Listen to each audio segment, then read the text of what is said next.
नमस्कार विद्यार्थी मित्रांनो, कसे आहात? अभ्यास करताय ना?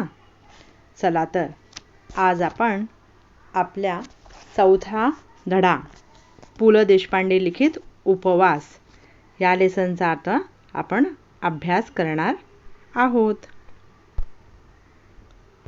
तुमच्या समोर आता स्क्रीनवर उपवास हा पाठ दिसतो आहे, बरोबर आहे. पु ल देशपांडे यांचा उल्लेख आपण मागच्या पाठामध्ये पण पाहिला, हो की नाही? शाल या पाठामध्ये लेखकांनी पु ल देशपांडे यांचा उल्लेख केला होता. पु ल देशपांडे हे मराठी साहित्यातील अत्यंत नामवंत असे लेखक आहेत. त्यांचा जन्म 1919 ते 2000 मध्ये त्यांचा मृत्यू झालेला आहे. पु ल देशपांडे यांनी मराठी साहित्यामध्ये खूप योगदान दिलेले आहे. त्यामुळे त्यांचा हा जो परिचय आहे ना, त्या परिचयामध्ये त्यांनी केलेल्या कामाबद्दल आपण इथे पाहणारच आहोत.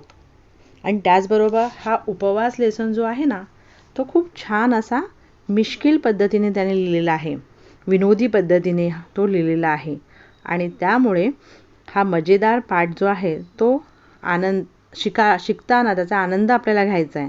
आणि म्हणून त्यातले शब्दार्थ, त्यात येणारे वाक्यप्रचार हे जे मी हायलाईट केलेले आहेत ते तुम्हाला मी सांगणारच आहे. आणि त्याचा मराठीतून हिंदीतून सुद्धा अर्थ सांगणार आहे. हा पाठ मोठा असल्यामुळे हा पाठ आपण 3 भागामध्ये शिकणार आहोत. चला तर आधी लेखकाचा परिचय बघू.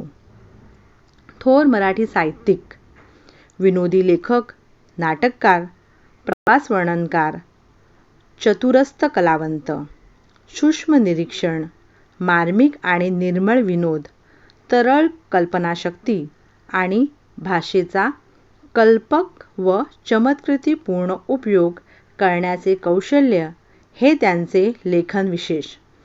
तुका म्हणे तुझे आहे तुझ पाशी, अंमलदार, सुंदर मी होणार, ती फुलराणी इत्यादी स्वतंत्र आणि रूपांतरित नाटके, सदू आणि दादू, विठ्ठल तो आला आला इत्यादी एकांकिका संग्रह, खोगीर भरती, असामी असामी, खिल्ली, बटाट्याची चाळ, हसवणूक इत्यादी विनोदी लेख संग्रह, अपूर्वाई, पूर्वरंग, जावे त्यांच्या देशा इत्यादी प्रवास वर्णने, व्यक्ती आणि वल्ली, गणगोत, मैत्र इत्यादी व्यक्तिचित्रणात्मक पुस्तके अशी त्यांची विपुल ग्रंथसंपदा आहे. त्यांच्या व्यक्ती आणि वल्ली या पुस्तकाला साहित्य अकादमीचा पुरस्कार मिळालेला आहे.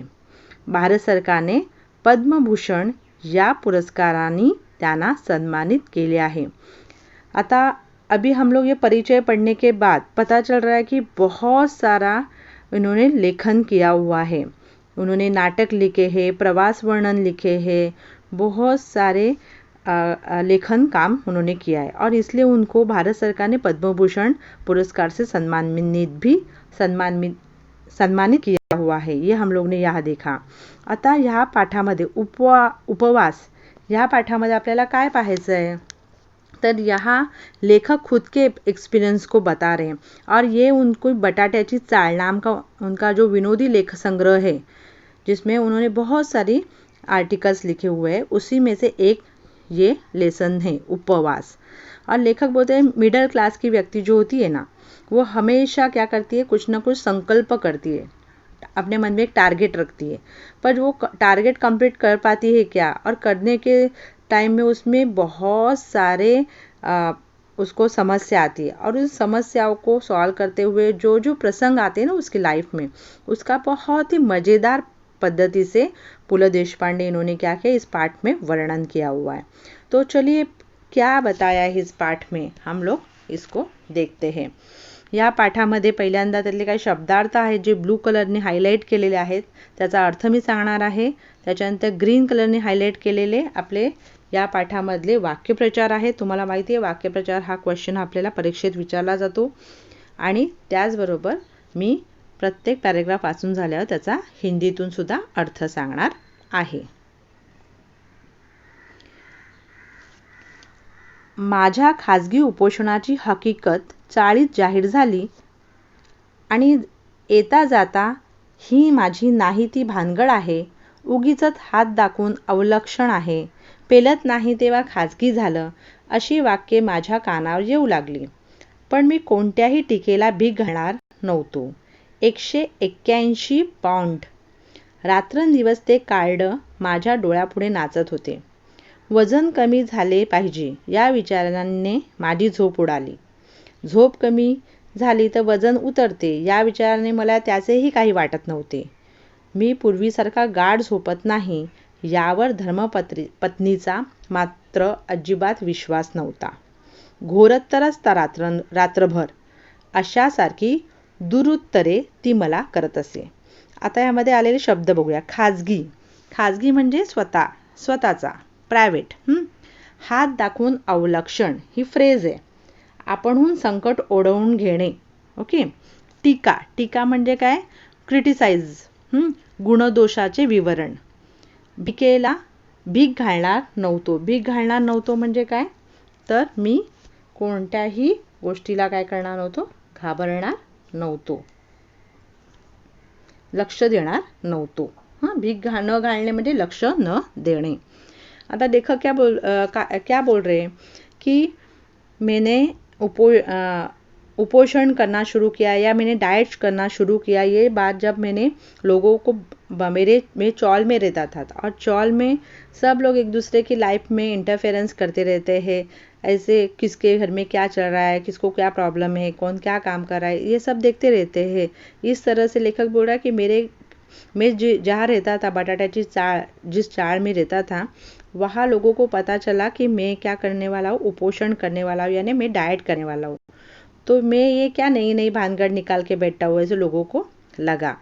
और फिर बोले लोग मेरे बारे में बोलने लगे कि ये ना खुद अपने ऊपर नए नए संकट लेता है, अपने को प्रॉब्लम में डालता है. और फिर लेखक बोलते लोग मुझे क्रिटिसाइज़ करने लगे, मुझे नाम रखने लगे. फिर भी मैंने क्या किया? किसी के ऊपर ध्यान ही दिया नहीं. क्योंकि जब मैंने मेरा वेट किया था तो मेरा वेट कितना हुआ था? 181 पाउंड. ये पाउंड जो है ना, ये किलो नहीं है. पाउंड ये वज़न करने का एक मेजरमेंट है. तो 181 लेखक बोलते हैं मैंने जो वज़न किया उस कार्ड में वो वज़न आया था 181 पाउंड. तो वो मेरे आँखों के सामने आता था दिन भर. बाप रे, इतना वज़न मेरा हो गया है. और इससे मुझे अभी नींद नहीं आ रही थी. और तब मुझे मन में आया मुझे नींद नहीं आ रही, इस बात का मुझे दुख नहीं हो रहा था और खुशी हो रही थी. क्योंकि मैंने किसी से सुना था कि जब नींद नहीं आती तो अपना वज़न कम होता है. तो उसी के कारण तो मेरा वज़न कम हो जाए तो अच्छी बात है, ऐसा सोच के मैं नींद नहीं आ रही इस बात को से भी खुश था. पर ये बात जब मैंने अपने पत्नी को कही, धर्मपत्नी यानी मेरी वाइफ को बताई, तो वो उसको इस बात पे बिल्कुल विश्वास नहीं हुआ. वो बोली आप तो आराम से घूरते रहते हो, रात में खर्राटे मारते रहते हो. इस तरह के वो दुरुत्तरे उल्टा जवाब उसने मुझे दिया. मैंने ठीक है बोल के सुन लिया. फिर लेखक आगे क्या बोलते? 2 महिन्यात 50 पाऊंड वजन कमी करून दाखवीन तर खरा, अशी भीष्म प्रतिज्ञा करून मी आहारशास्त्रावरच्या पुस्तकात डोके घालू लागलो. प्रोटीनयुक्त पदार्थ, चरबीयुक्त द्रव्ये वगैरे शब्दांबद्दलची माझी आस्था वाढू लागली. साऱ्या ताटातले पदार्थ मला न दिसता नुसत्या कॅलरीज मला दिसू लागल्या. आणि आनंदाची गोष्ट अशी की वजन उतरवण्याच्या शास्त्रात पारंगत झालेले तज्ज्ञ मला रोज डझनवारीने भेटू लागले. इतकेच काय, परंतु ज्या आमच्या चाळीतल्या लोकांनी माझ्या उपवासाची अवहेलना केली होती त्यांनीच मला डाएटचा सल्ला दिला. उदाहरणार्थ त्रिकोजी, सोकाजी, त्रिलोकेकर. अभी क्या हुआ? पहले उस वर्ड्स देखते. पाउंड मैंने बताया आपको. पाउंड यानी वजन काउंट करने का, मोजण्याचा परिमाण. आहारशास्त्र यानी डाइट, अपना खाने के बारे में, क्या खाना है क्या नहीं खाना है उसके बारे में बताने वाला जो साइंस है उसको बोलते हैं आहारशास्त्र. पारंगत किसको बोलते? पारंगत म्हणजे एखाद्या गोष्टीमध्ये जे निपुण असतात त्यांना पारंगत. तज्ञ म्हणजे जाणकार, ज्ञानी, एक्सपर्ट. अवहेलना करणे म्हणजे हेळसांड करणे किंवा उपेक्षा करणे. आणि सल्ला का मतलब होता है उपदेश, एडवाइस. ओके. तो क्या हुआ, मैंने तय किया कि 181 हुआ है ना मेरा वजन, 2 महीने में 50 पाउंडों में कमी कर दूंगा। और ये मैंने भीष्म प्रतिज्ञा की। भीष्म प्रतिज्ञा का मतलब क्या होता है? ऐसी प्रतिज्ञा कि जो कोई भी मुझे उससे दूर करने की कोशिश करे फिर भी मैं क्या नहीं करूँगा, उससे दूर नहीं हटूंगा। इसको बोलते हैं भीष्म प्रतिज्ञा। और ये भीष्म प्रतिज्ञा करने के बाद फिर लेखक ने क्या किया, अभी अपना डाइट, वजन कम करना है तो क्या खाना है क्या नहीं खाना है ये मालूम होना चाहिए ना। जैसे लेखक ने ऐसे कुछ किताबें लाई और उसमें पढ़ना स्टार्ट किया, डोके घातले मैंने वो किताबों में पढ़ने लगे। तो उसमें उनको प्रोटीन्स किस चीज़ में मिलते हैं, चर्बी युक्त यानी फैट्स किस में, कौन से पदार्थों में है, वो उनको पता चले। फिर जब वो खाने के लिए बैठे थे तो उनको खाने में दाल चावल ऐसा सब नहीं दिखता था। दाल में मुझे कितनी कैलोरीज मिलेगी, चावल में मुझे कितनी कैलोरीज मिलेगी, इस तरह के सारे दिमाग में उनके ख्याल आते थे। और लेखक तो ये डाइट के बारे में पढ़ाई कर रहा था अपना वज़न कम करने के लिए, पर जब लोगों को पता चला तो मालूम है ना, फ्री में एडवाइस देने के लिए लोग आते हैं। वैसे अभी लेखक के पास बहुत सारे ऐसे लोग आने लगे, उनके चौल के, उनके आसपास के, जो खुद को आहार के बारे में, डाइट के बारे में तज्ञ मानते थे, हाँ, ज्ञानी मानते थे। और ये क्या करने लगे, लेखक को आके बताने लगे कि क्या खाओ क्या नहीं खाओ। जिन्होंने पहले लोगों लेखक को नाम रखा था वो लोग भी आके अभी लेखक को क्या बताने लगे, डाइट के बारे में एडवाइस देने लगे। उसमें एग्जाम्पल के लिए लेखक एक एक लोगों का नाम बता रहे हैं, ये नाम बराबर याद रखना है आपको। हाँ, अभी ये सोकाजी त्रिलोकेकर नाम का लेखक के चौल में रहने वाला एक व्यक्ति है, जिसने पहले लेखक को नाम रखा था क्या डाइट बेट, वही आज लेखक को आके एडवाइस दे रहे हैं। अभी अलग अलग लोग आके अलग अलग एडवाइस दे रहे हैं, तो कौन से लोग क्या क्या एडवाइस दे रहे हैं वो हमें ध्यान में रखना है। तुला सांगतो मी पंत, डाएट कर, बटाटा सोड, बटाट्याचं नाव काढू नकोस. हो म्हणजे कुठं राहता म्हणून विचारलं तर नुसतं चाळीत राहतो म्हणा, बटाट्याची चाळ म्हणू नका, वजन वाढेल, खी खी खी. जनोबा रेगे या इस्माला काय म्हणावे ते मला कळत नाही. नेहमी तिरके बोलायचे म्हणजे काय, पण सोकाजींनी त्याला परस्पर जामून टाकले. ए इडियट, सगळ्याच गोष्टीत जोक काय मारतोस नेहमी. मी सांगतो तुला पंत, तू बटाटा सोड. मी काय काय सोडले असता माझे वजन घटेल याची यादी बटाट्यापासून सुरू झाली. बटाट्याचं ठीक आहे, पण पंत आधी भात सोडा. एक सल्ला, भातानं थोडंच लठ्ठ व्हायला होतं. आमच्या कोकणात सगळे भात खातात, कुठं आहेत लठ्ठ. तुम्ही डाळ सोडा. काशीनाथ नाडकर्णी. अभी एक एक लोग लेखक को आके बताने लगे। तो पहले एक ने बताया पंत, पंत यानी यहाँ लेखक को पंत नाम से सब लोग बुलाते हैं। तो एक उसने बताया क्या, आप बटाटा को छोड़ दो। और अभी उसने उसके ऊपर जोक भी किया, सिर्फ बटाटा छोड़ दो नहीं, आप बटाटा ये नाम भी मत लो। आप अभी लेखक जिस चौल में रहते थे उस चौल का नाम बटाटे चाळ होती। तो वो क्या बोलता है, तो किसने पूछा आपको एड्रेस, आपके एड्रेस क्या है, तो आप क्या बोलना, सिर्फ चौल बोलना। बटाटा वर्ड यूज़ करोगे वज़न बढ़ जाएगा। आप ऐसा जोक करता है और खुद ही उसके ऊपर हंसता है। तो दूसरा जो जनोबा रेगे वो इस जोक पे ऊपर उसको थोड़ा जामुन टाकतो, यानी उसको थोड़ा गुस्सा दिखाता है और बोलता है कि हमेशा क्या तू तिरके बोलणे म्हणजे काय, तर टोचून बोलणे। फिर वो उसको बोलता है की पंत तुमचं वजन कमी करायचं ना, तुम्ही बटाटा सोडण्यापेक्षा भात सोडा, आणि भात सोडल्याने तुमचा लठ्ठपणा कमी होईल। तर इसके ऊपर जो कोकण, आपको मालूम है कोकण में रहने वाले जो लोग होते हैं उनका तो मेन खाना ही राइस है। तो काशीनाथ नाडकर्णी नाम का जो आदमी है वो उसको ये बात हजम नहीं होती। बोलता है कि क्या भात छोड़ा, कोकण में जितने लोग रहते हैं वो सारे भात खाते, कहा वो लोग फैट है, लट्ठ यानी फैट। हाँ, तो वो अपनी तरफ से एडवाइस देता है, क्या बोलता है, आप क्या करो, भात नहीं आप दाल छोड़ दो। यानी पहले बटाटा छोड़ने के लिए बोला एक ने, दूसरे ने बोला कि राइस छोड़ दो, भात छोड़ दो, तीसरे ने बोला आप दाल छोड़ दो, दाल। अभी ये होते हुए अभी आगे दुसरे देखो, मुख्य म्हणजे साखर सोडा, मी सांगू का, मीठ सोडा, लोणी तूप सोडा, एका आठवड्यात 10 पाऊंड वजन घटलं नाही तर नाव बदलीन, आमच्या हेड क्लार्कच्या वाईफचं घटलं। अभी और कुछ लोग थे, उन्होंने क्या क्या बोला, एक ने बोला साखर छोड़ दो, शुगर, तो एक ने बोला आप नमक छोड़ दो, नमक से वजन कम हो जाता है। तो एक आदमी आके क्या बोलता है, आप क्या करो, लोणी तूप छोड़ दो, लोणी यानी हाँ बटर, तो आप क्या करो, बटर और घी को छोड़ दो। 1 वीक में आपका कितना पाउंड कम हो जाएगा वजन? आपका 10 पाउंड वजन कम होगा। और वजन कम हुआ ना, तो मैं अपना नाम चेंज कर दूँ। इस तरह से गारंटी भी देता है और बोलता है हमारा जो हेड क्लार्क है ना ऑफिस में, उसके वाइफ का ऐसे बटर और घी सब छोड़ के वजन कम हो गया। इसके ऊपर और एक तेल आणि तळलेले पदार्थ आदि सोडा। बाबू काका नाम का एक व्यक्ति है, उसने फ्राइड आइटम छोड़ने को बोला। दिवसा झोपणं सोडा। और एक आदमी आया, उसने बताया कि आप क्या करो, दोपहर को सोते हो ना, पहले वो छोड़ दो, दोपहर को सोना मत। खरं म्हणजे पत्ते खेळायचे सोडा, बसून बसून वजन वाढतं। और एक इसने क्या बोला बाबू काका ने कि आप क्या करते हो, एक जगह पे बैठ के क्या करते हो, पत्ते खेलते हो, बैठे रहते हो और इसलिए आपका वजन बढ़ गया है। तो आप पत्ते खेलना छोड़ दो, यानी एक जगह पे बैठना छोड़ दो। मी मात्र या सर्व जनाचे ऐकून मनाचे करायचे ठरवले होते। ऐकावे जनाचे, करावे मनाचे, ये फ्रेज है इस तरह की। इसको क्या होता है, इसका मतलब कोणतीही गोष्ट करताना सर्वांचा विचार घ्यावा, पण निर्णय स्वतःच्या विचाराने घ्यावा। इसको बोलते ऐकावे जनाचे। जन यानी लोगों का बहुत सारा सुनने का, पर करने का क्या, अपने ही मन का। पहिला उपाय म्हणून मी आहार परिवर्तन सुरू केले।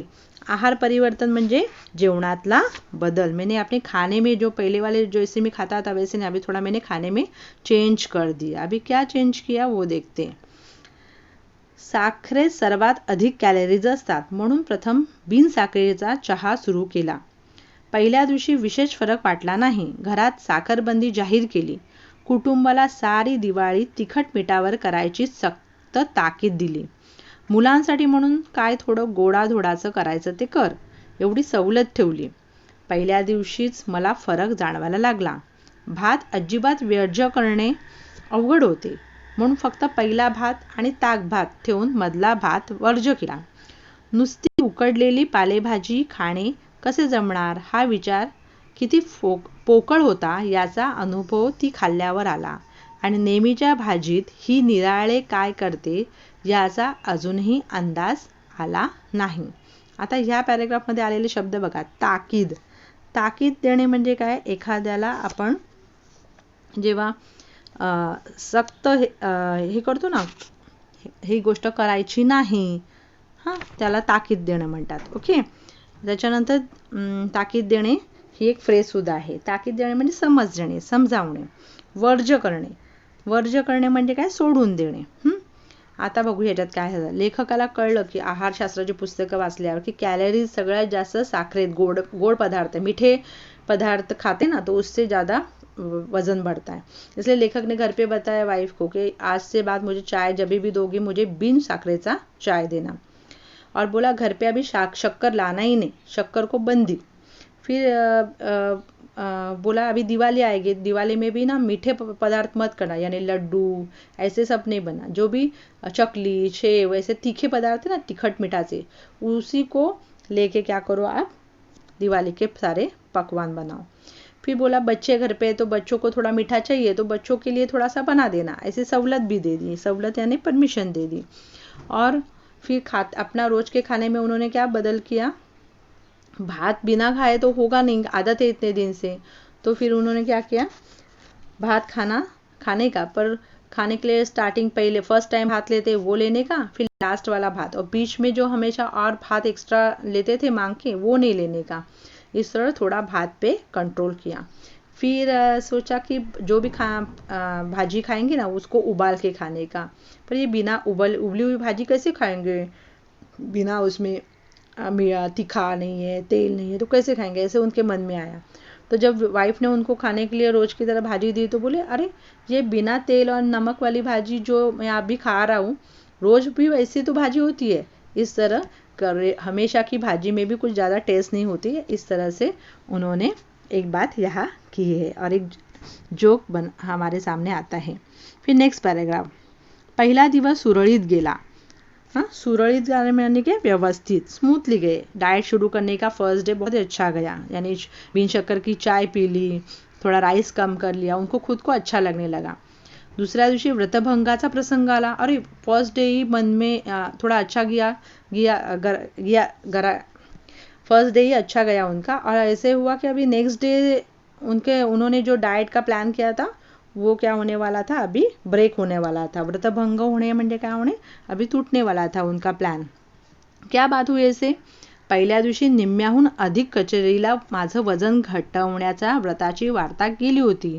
परंतु दुसऱ्या दिवशी आमच्या अण्णा नाडगौडाला प्रमोशन मिळण्याची वार्ता आली आणि त्याने साऱ्या सेक्शनला पार्टी दिली.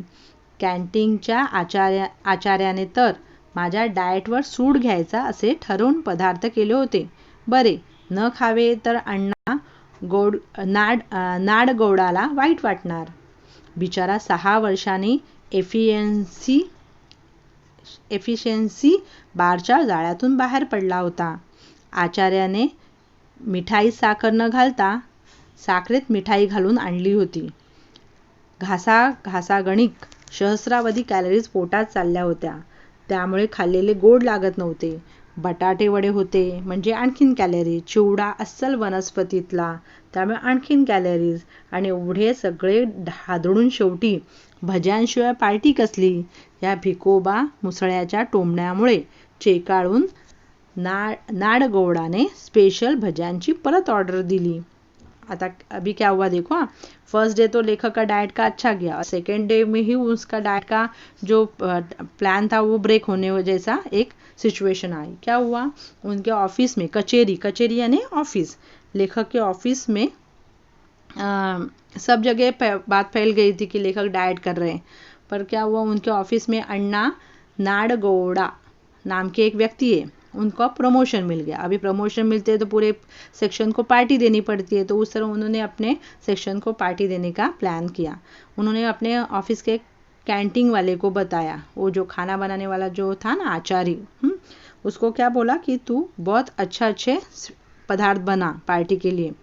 आणि आचार्य ने बताया कि जो खाना बनाता है उसको आचार्य बोलते. Okay, chef. सूड घेणे म्हणजे बदला घेणे. अभी ये आचार्य को लेखक के साथ सूट घेने के कुछ लेखक के साथ उसका कुछ प्रॉब्लम नहीं था, पर लेखक को इस समय क्यों लग रहा है, क्योंकि लेखक डाइट पे थे और उस आचार्य ने ऐसे पदार्थ बनाए थे जो सारे डाइट में नहीं खाते, वैसे पदार्थ हैं. अभी ये नाडगौड़ा है जो 6 साल प्रमोशन मिलने की कोशिश में प्रैक्टिस कर रहा था, फिर भी 6 साल वो अटक गया था. आज कहीं उसको प्रमोशन मिल गई तो वो बहुत ज़्यादा खुश था और खुशी के मारे बहुत ज़्यादा ही उसने फ्री हैंड पार्टी दी थी. और इसलिए क्या हुआ था, उसने आचार्य को अलग अलग डिश बनाने को बोले थे. तो आचार्य भी थोड़ा खुश हो गया था, अच्छे पैसे मिलने वाले ऑर्डर की, और इसलिए उसने मिठाई भी ज़्यादा शक्कर डाल के बनाई थी. और शक्कर बोले तो वापस कैलोरीज. तो लेखक वो मिठाई सब खा रहे थे, तो लेखक को अभी पता है क्योंकि उन्हें डाइट की किताब पढ़ी है, तो लेखक को पता है कि उसके पेट में कितने कैलोरीज जा रहे थे. घासा गणित यानी हर निवाला लेते हुए लेखक को पता चल रहा था कि उनके पेट में सहस्रावधि हजारों से ज़्यादा कैलोरीज जा रही है. तो स्वीट खा लिया, स्वीट के बाद बटाटे वड़े यानी फ्राइड आइटम, तो वापस कैलोरीज गई. फिर चिवड़ा बनाने को बोला था, वो चिवड़ा भी वनस्पति ने डालडा उसमें बनाया था, तो वो वापस कैलोरीज गए. तो इस तरह इतने सारे डिश खाने के बाद उसमें एक व्यक्ति है उनके ऑफिस का, भिकोबा मुसळे, ये सरनेम मुसळे. तो उसने थोड़ा टोमना मारला यानी ज़रा उसको बोला, क्या तूने पार्टी दी है, पार्टी दी है पर उसमें मज़ा नहीं है. तो बोले क्यों क्या हुआ, पार्टी बिना भजी के पार्टी कैसे होगी. हाँ, तो इसको बहुत ये आया, क्या तुझे भजी चाहिए तो बोलना, अभी बोलता हूँ. वापस नाडगौड़ा ने क्या किया, भजी के लिए ऑर्डर दे दी. चेकाळून म्हणजे काय, बेफाम होने. अच्छा भजी चाहिए तो बोलना, अभी देता हूँ ऑर्डर करके. उसने भजी की भी ऑर्डर दे दी. और फिर क्या हुआ, वापस और एक डिश आ गई, वो भजी. अभी आगे क्या हुआ, शेवटी मला राहावेना. भज्यांची 6वी प्लेट उडवल्यावर मी अत्यंत केविलवाण्या स्वरात सध्या मी डाएटवर असल्याचे सांगितल्यावर सर्वांनी मला वेड्यात काढले. अरे पंत, खाण्याचा आणि वजनाचा काय संबंध, भिकोबा मुसळे म्हणाला. मी बघ 21 गुलाबजाम खाल्ले, एवढंच काय. आपण तर आयुष्यात एक्सरसाइज नाही केला. तुझी कुंभ लग्न आहे, नुसता वायू भक्षण करून राहिलास तरी तू असाच जाड्या राहणार. लठपणा काय आपल्या हातात आहे. नॉनसेन्स, जगदाळे ओरडला. रनिंग कर रोज. रनिंगपेक्षा देखील दोरीवरच्या उड्या मारा बरं का पंत. माझ्या सिस्टरचे वेट 40 पाउंड उतरले दोरीवरच्या उड्याने, कुमारी कमलिनी केंकरे म्हणाली. अभी भजी की जब ऑर्डर आई और 6 प्लेट भजी खा के हो गया तो फिर मैंने बोला अरे बस रे, मेरा डाइट है फिर भी मैं इतना सब खा लिया. ऐसे बोलने पर सब लोग हंसने लगे. डाइट पे इतना कुछ कोई खाता है क्या. फिर वो भिकोबा बोला कि क्या खाने का और तेरा वजन कम करने के लिए डाइट कर रहा है तू, खाने का और वजन का कुछ भी संबंध नहीं है. बोला मैंने देख कितने खाए, मैंने 21 गुलाब जाम खाए और 21 गुलाब जाम खाने के बाद उसने ये बात भी बताई कि मैं कभी एक्सरसाइज भी नहीं करता. तू अभी उसने बताया तेरी रास क्या है, कुंभ. तुझे मालूम है क्या, तो कुंभ रास जो है ना, रास यानी सनशाइन जिसको बोलते हैं ना, तो सनशाइन की वो आपने रास देखी होगी कुंभ, तो ऐसे मिट्टी का ऐसे पॉट जैसा दिखता है. तो बोले वो राशि का खासियत ही है कि उस रास के सारे लोग फैट हो जाते हैं. तो वायु यानी हवा, तू हवा भी खाएगा ना, बिना कुछ भी नहीं खाएगा, सिर्फ हवा खाएगा ना, तो हवा खाने के बाद भी तू मोटाई होने वाला है. तो लट्ठापना यानी फैट ये है ना अपने हाथ में नहीं होता, अपने राशि के ऊपर होता है, ऐसे ये भिकोबा मुसळे ने बोला. ये बात जो ऑफिस का दूसरा ही व्यक्ति है जगदाड़े नाम का, सरनेम है जगदाड़े, उसको हजम नहीं हुए. वो बोला नॉनसेंस, हाँ कुछ भी बोलता है, ऐसा बोला राशि के ऊपर नहीं होता है. बोला तुझे एक काम कर, तुझे एक्सरसाइज कर और उसमें भी रनिंग कर, रोज रनिंग यानी दौड़. वो बोलने के बाद रनिंग का नाम सुनते ही वहाँ कुमारी कमलिनी केंकरे नाम की जो लेडी है वो भी वहाँ की स्टाफ है ऑफिस की. तो वो बोली नहीं आप रनिंग से ज़्यादा ना दोरी की उड़ा मारो. दोरी की उड़ा नहीं स्कीपिंग करूँ. मेरी सिस्टर का भी वज़न बढ़ा था पर वह स्कीपिंग रोज करती गई तो 40 पाउंड उसका वज़न कम हो गया. इस तरह उसने अपना एक एक्झाम्पल बता दिया. शेवटी सर्वांच्या मते मी सकाळी रनिंग करावे आणि संध्याकाळी दोरीवरच्या उड्या माराव्यात असे ठरले आणि मी 7व्या बशीमधले भजे उचलले. अभी क्या हुआ, लेखक बोले सब लोग बता रहे तो लेखक ने सुना, तो अभी रनिंग भी करने का, दोरी वाले उड्या भी मारने का, तो ये कैसे होगा. तो सबकी बात मानने के लिए मैंने हम लोग ने तय किया सुबह में रनिंग करूँगा और शाम को मैं क्या करूँगा स्कीपिंग, दोरीवरच्या उड्या मारे. ठीक है, तो ये सब करने वाले तो अभी चलेगा. और एक भजी का प्लेट ऐसा बोल के मैंने 7वीं भजी की प्लेट निकली और उसकी भी भजी ख़त्म कर दी. इस तरह लेखक का डाइट ये कंट्रोल में नहीं आ रहा था, उनका खाना वैसे ही चल रहा था. तो यहाँ हम लोग रुकेंगे. आगे वाला पार्ट जो है हमारे नेक्स्ट वीडियो में हम लोग देखेंगे. तब तक के लिए धन्यवाद.